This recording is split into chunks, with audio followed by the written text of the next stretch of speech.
Hi, my name is Lisa Ashcroft. I'm a teacher here at Oak Hills Elementary. Hi.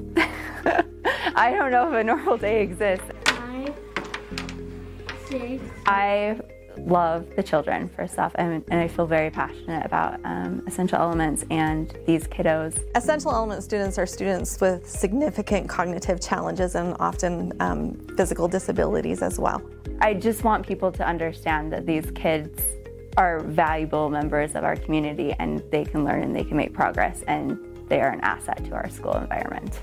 Essential Elements by itself it's just not easy. You never know what you're going to get from the kids, and she approaches every single day with a problem-solving attitude. How can we make it better? And her focus is always on the kids. How can we make their day better? How can we help them learn and grow?